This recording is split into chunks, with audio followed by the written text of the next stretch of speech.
Hello everyone, welcome to the another video of Knowledge Hub and a very happy Republic Day to each and everyone watching.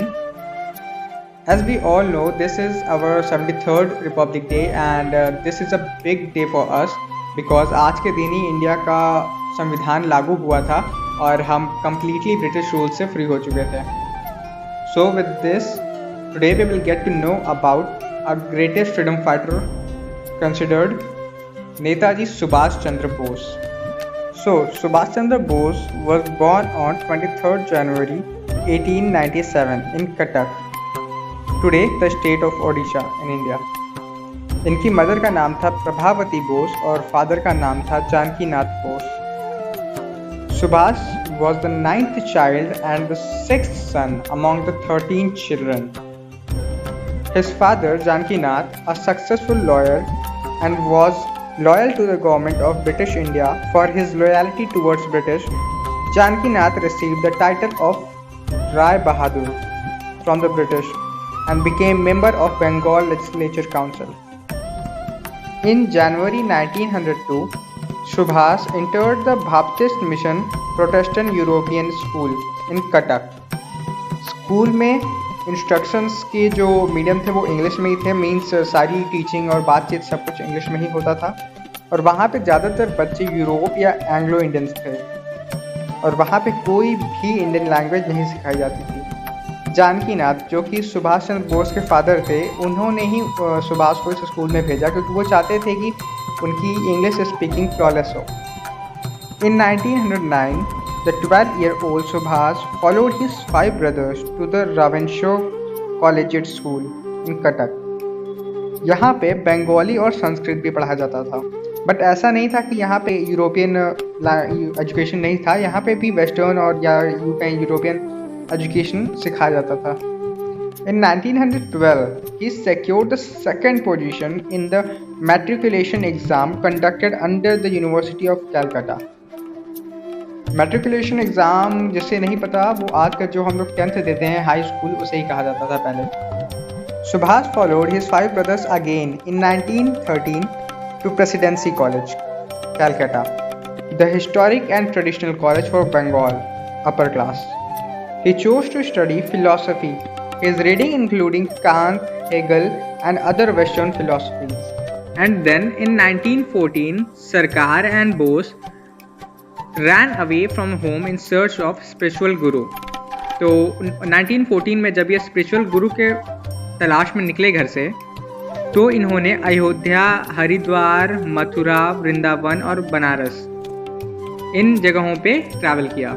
Last में at Vrindavan, Baba Ramakrishna Das advised them to give up looking for a guru because they were argumentative and spiritual life was not suitable for them.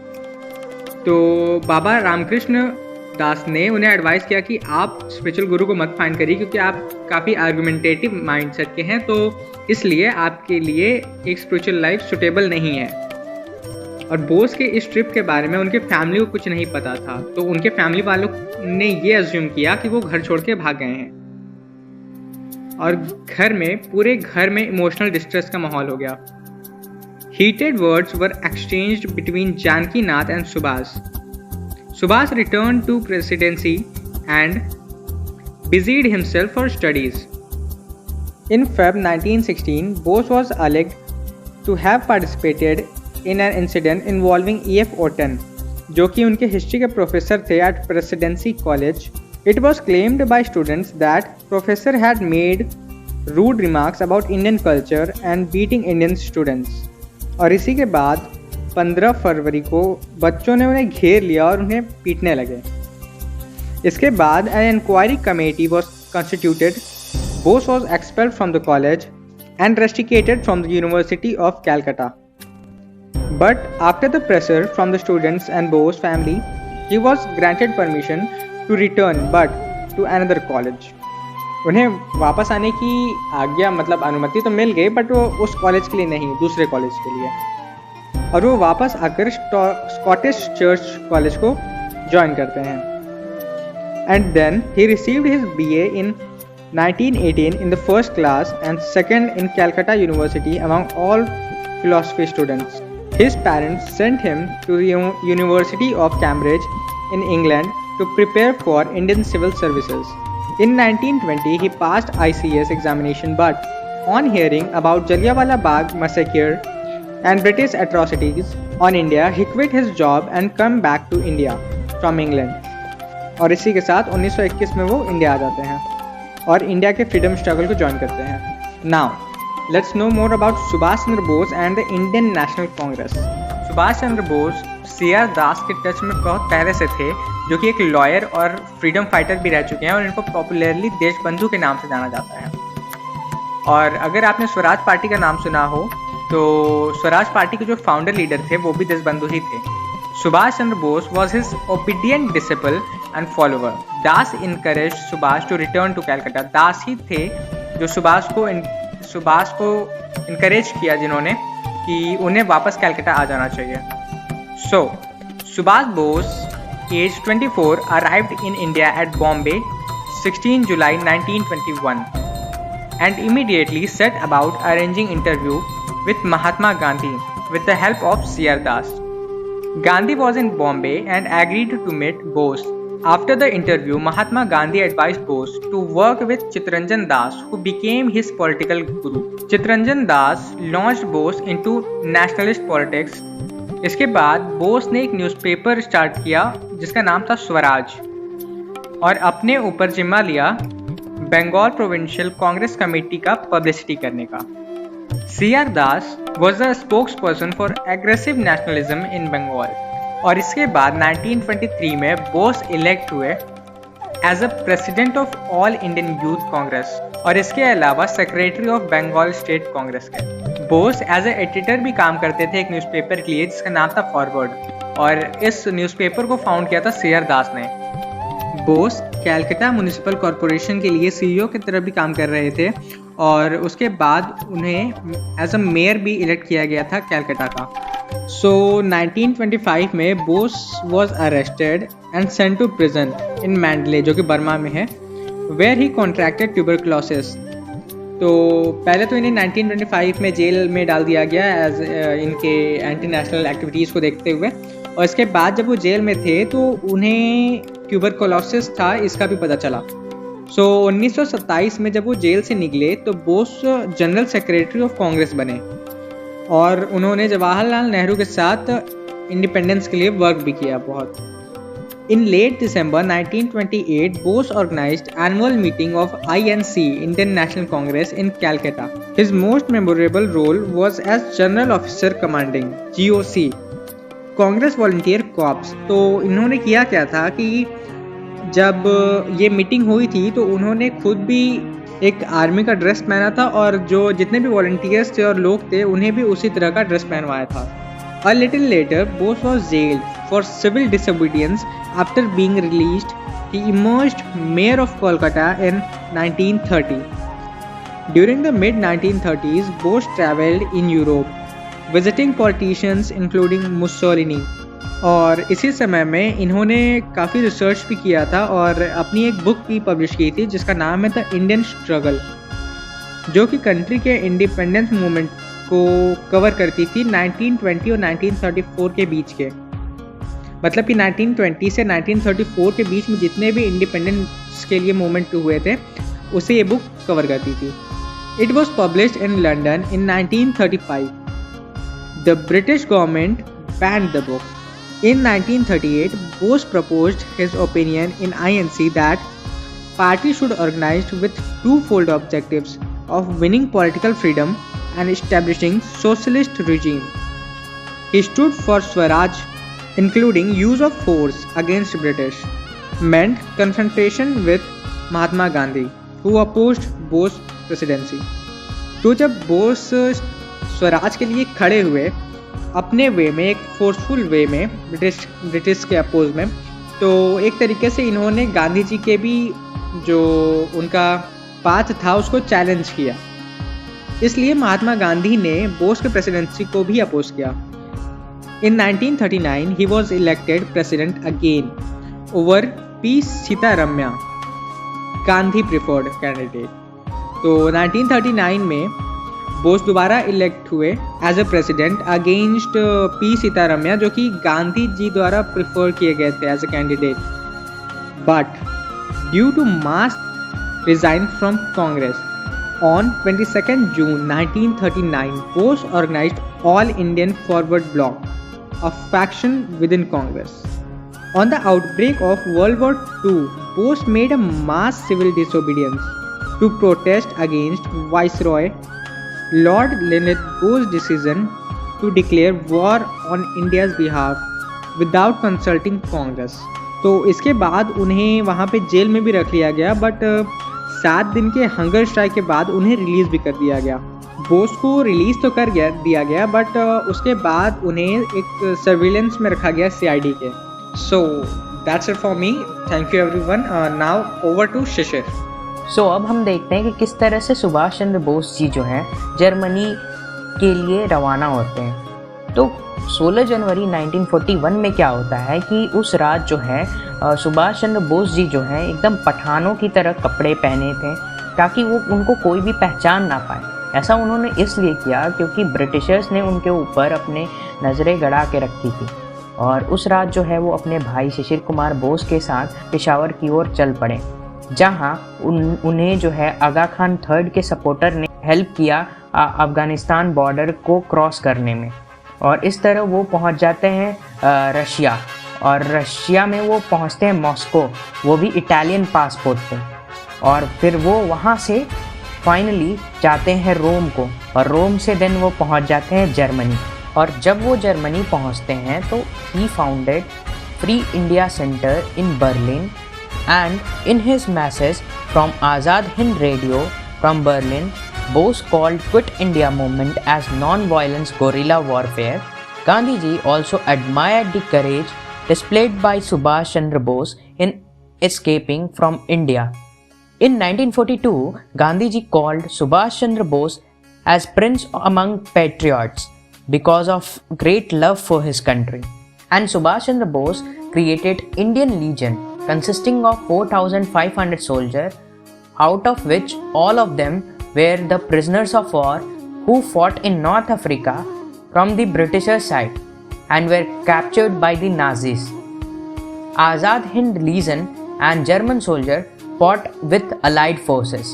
Subhash Chandra Bose खुश होने की जगह काफ़ी चिंतित थे, क्योंकि tensions जो हैं जर्मनी और रशिया के बीच काफ़ी ज़्यादा बढ़ रहा था, जिसके कारण जर्मनी ऐसे कंडीशन में नहीं था कि वो मिलिट्री सपोर्ट प्रोवाइड कर सके बोस को, जिसके कारण फरवरी 1943 में सुभाष चंद्र बोस जो है एक जर्मन सबमरीन से जर्मनी को छोड़ दिए और फिर वो जापान की ओर चल पड़े।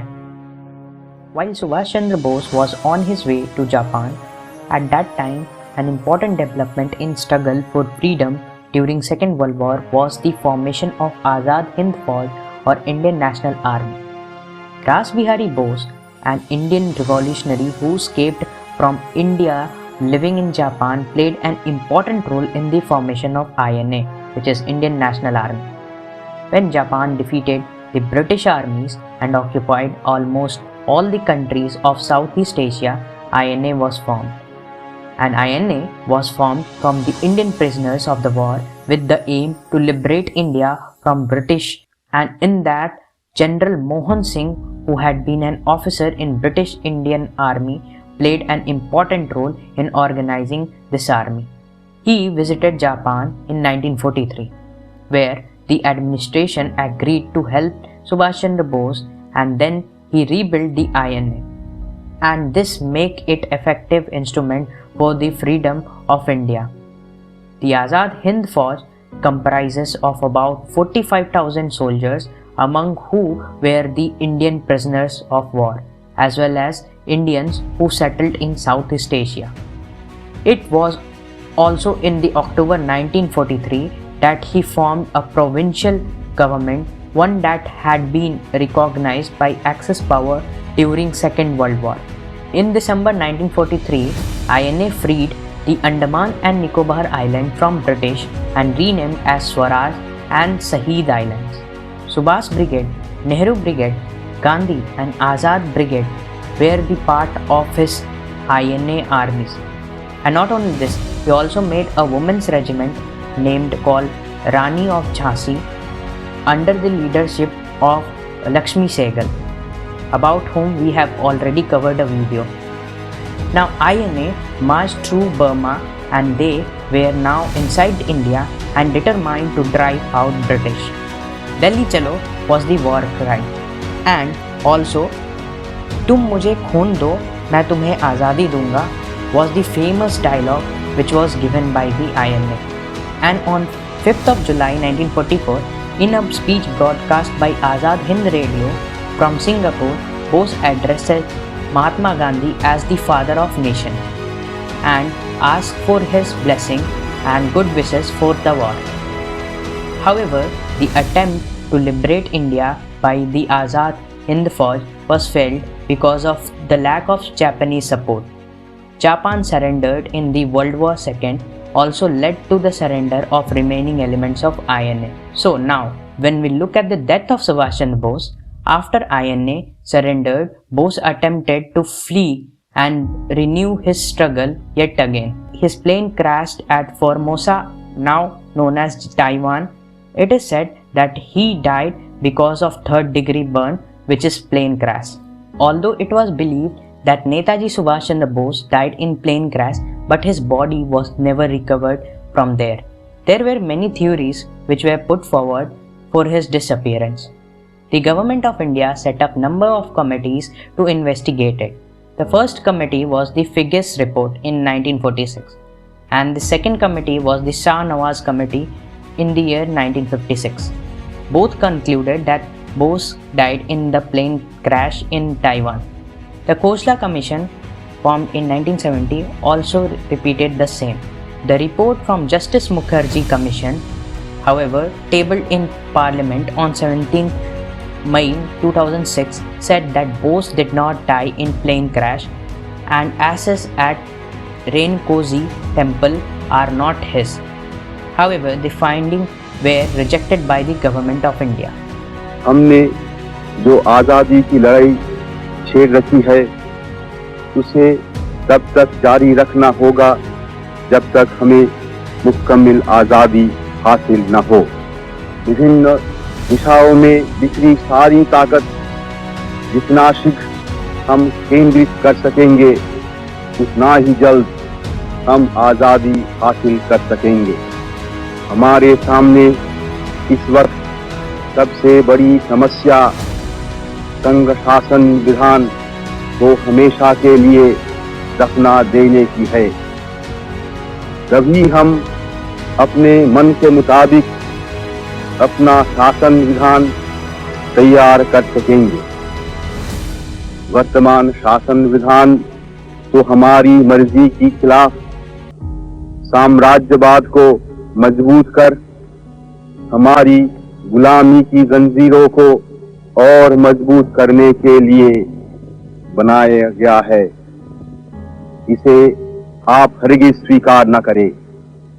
आप संगठित शक्ति से शांति और अहिंसा पूर्वक आत्म बलिदान करने के लिए जल्द से जल्द तैयार हो जाइए। न मालूम कब बिगुल बज उठे। असंगठित और कमजोर रहना पाप है। गुलामी सब कष्टों और पापों की जड़ है। अब गुलामी की जंजीरों को तोड़ने के लिए एक दिल एक प्राण होकर कटिबद्ध हो जाइए। हिंदुस्तान अब गुलाम नहीं रह सकता और न कोई ताकत इसे गुलाम रखी सकती है। हाँ, हमें स्वतंत्रता का मूल्य चुकाना होगा। आप इसके लिए तैयार हो जाइए, जिससे यदि हम गुलाम हिंदुस्तान में पैदा हुए हैं तो स्वतंत्र हिंदुस्तान में जीवे और मरे। तभी आज़ाद हिंदुस्तान दुनिया को नए नए संदेश दे सकेगा। इसी के साथ हम अपने एक और भारत के महान बेटे को सल्यूट करते हैं जिन्होंने अपनी पूरी लाइफ अपनी भारत माँ के लिए समर्पित कर दिया। And to give honour to Netaji on his 125th birth anniversary सरकार ने इनके जन्मदिन को, जो कि 23 जनवरी को है, उसे पराक्रम दिवस के रूप में सेलिब्रेट करने का निर्णय लिया है। And government is also going to place a statue of Netaji in the empty canopy at India Gate. It has vacant since the statue of King George V has removed in the year 1968. So that is for this video. If you get any value from this video, do like, share and subscribe. Thank you.